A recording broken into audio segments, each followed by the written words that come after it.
Hello, hello, welcome back. I'm Claire, this is Purple Poppy, and today we are on part 2 of our Builder Journal. So if you remember, we had the 3 covers, the front, the back and the middle, and on the middle, last time we were here, we put this string tie pocket with the bundle of envelopes and like inside.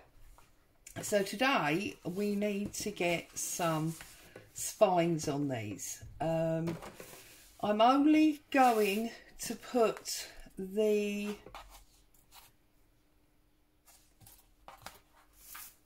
outside fabric spine on because later on we will put the card in to give it strength and then more fabric on the inside.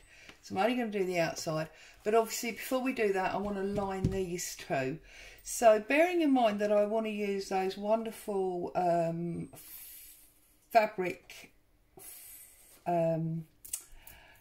receipts in Lorna's kit, I've gone through my Sears book and I found a page that's advertising buttons, which I thought would go very nice with sewing.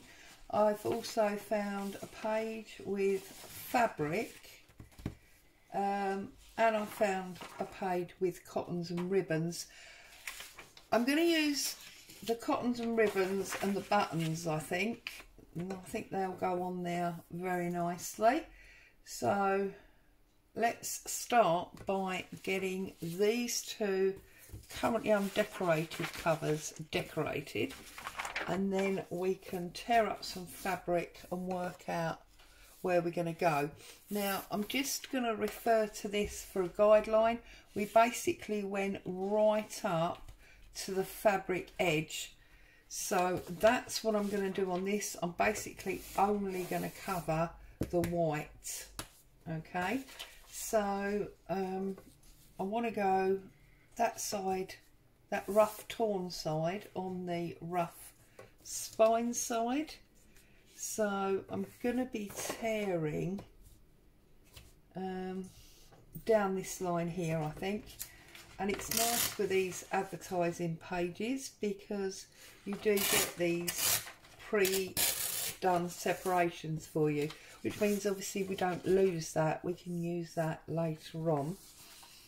And I'm thinking I probably want to keep the button department bit at the top there, so I'm going to come across the bottom where my paper runs out, which I believe marginally over, I believe is there. There you go, can use that as well. So that's our piece, and then we're going to have to trim this right down the edge.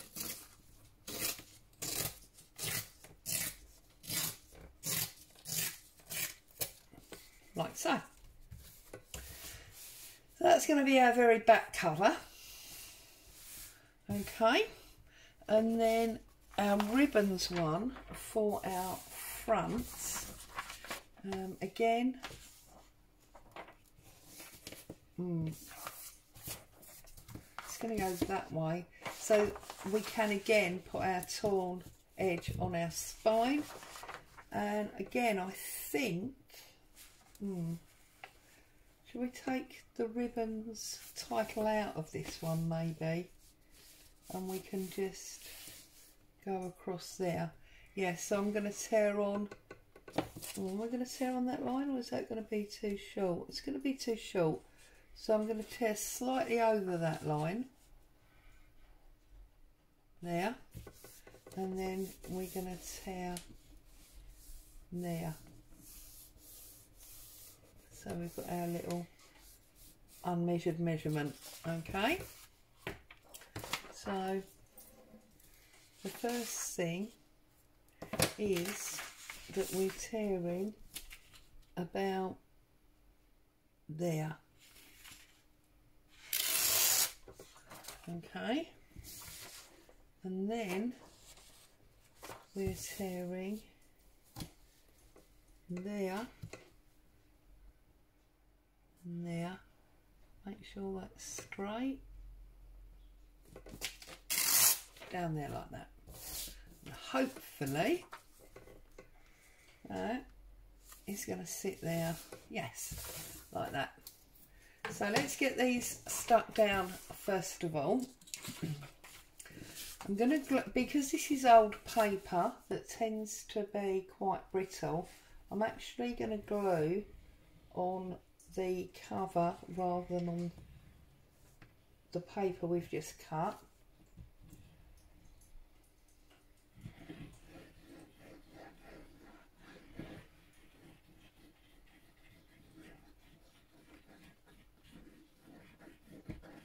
Plenty of glue, we want to make sure it stays put. Turn it round so we can see what we're doing. And pop that down in place. I believe, not quite, a little bit more over, and let's press him home like so. I'm sorry if I've just jogged the camera. So that's our back. Slide him up there, and then this is our front.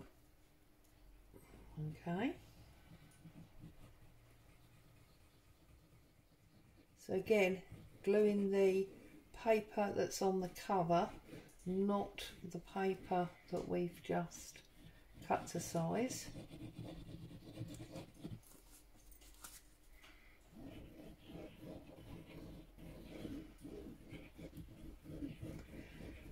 Right, okay. Picking this up again and lining it up to that bottom corner, up the side, perfect, and then let's press him home as well. There you go. So this is looking like it's going to be a bit of a sewing theme to this journal, which is fine. I haven't done sewing theme for a long time. Okay. So the first thing we want to do then is I'm going to take out the block of envelopes because I want this to lay as flat as we can. Okay, and this is obviously going to connect to this one. So let's turn it over. Let's line it up so that we've got roughly the same height at the top and the bottom. And then I want to give myself a really nice deep spine. So I'm thinking probably about that big. Now let me find a tape measure for you, because that is, that's about 1 inch. Okay. It's actually 1 inch and 2/16. No, 2/8. 2/8. 1 inch and 2/8. Okay, but obviously you can make the spine as wide or as narrow as suits your project. I've now got some of my coffee dyed cotton. I'll have to think about getting some more of this. This is running quite thin, and obviously I want 1 inch on here, and then I want about 1/2 inch on each side. So I want this very roughly 2 inches. So let's bring in my ruler. I'm saying very roughly, and now I'm measuring it, but obviously, you know, it is what it is. So that gives me roughly 2 inches. So if we peel this and pull our threads out, because we want it tatty, don't we? when it's long, there's so much thread that comes out of it. Right, keep those if you want to, because they do make nice things. Nice bits of ephemera can be made with those. We put some on the cover of our other book, didn't we? Right, so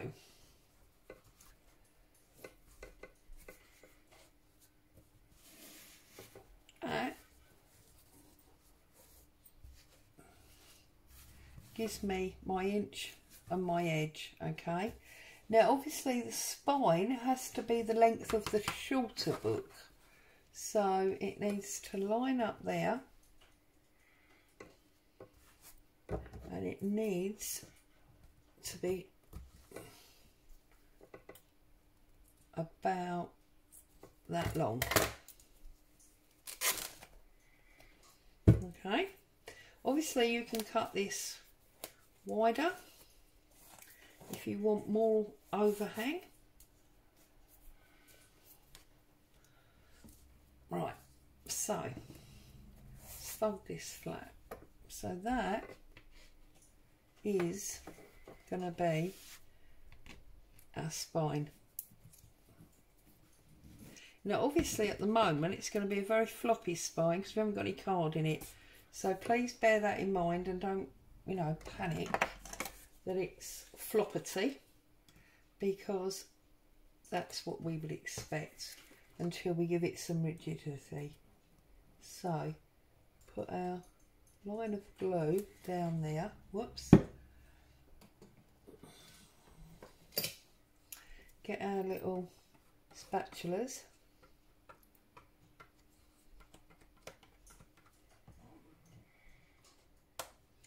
okay,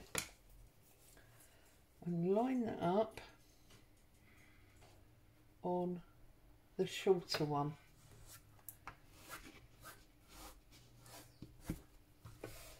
Now even though I'll spread that out, that's still come through, which is a little bit annoying, but there's not much that we can do about that.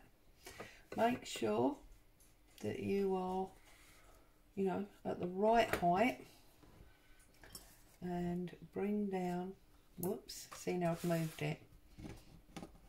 So bring down your line of glue, out there I think that is.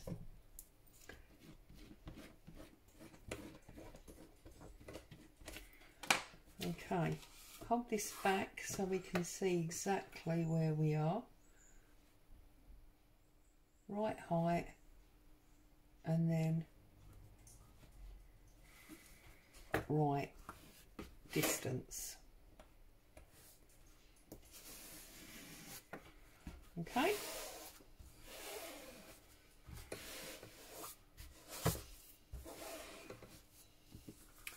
So that is now, see, it's very, very floppy, and it looks like it's not quite straight.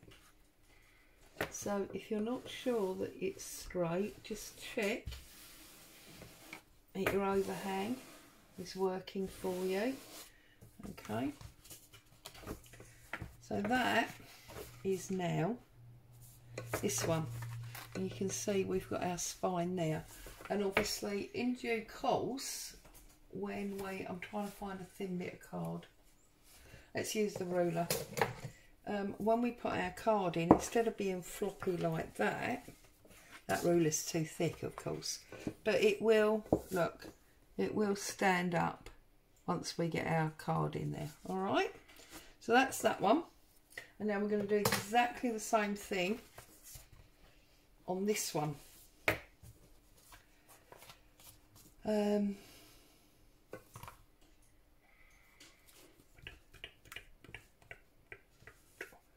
But obviously because this one goes this one, you need to be on the inside and the outside. Okay, so same again, pull yourself a distance, make sure you're top and bottom right height.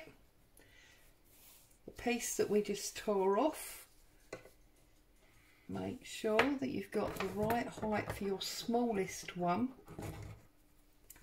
and that is the height that we need to tear at. Okay.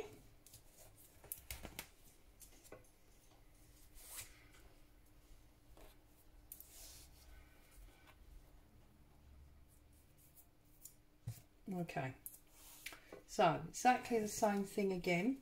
Let's put a line of glue down the side there. Move that over so you can see a bit better. Okay.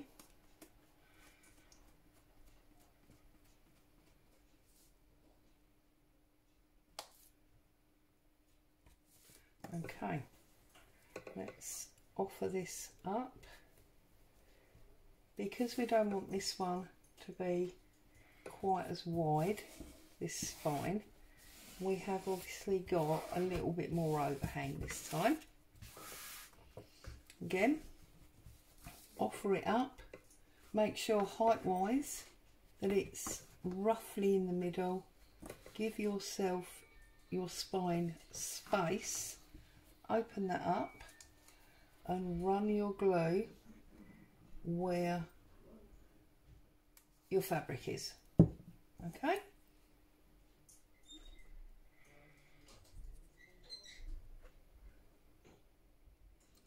pull that across like so. Okay,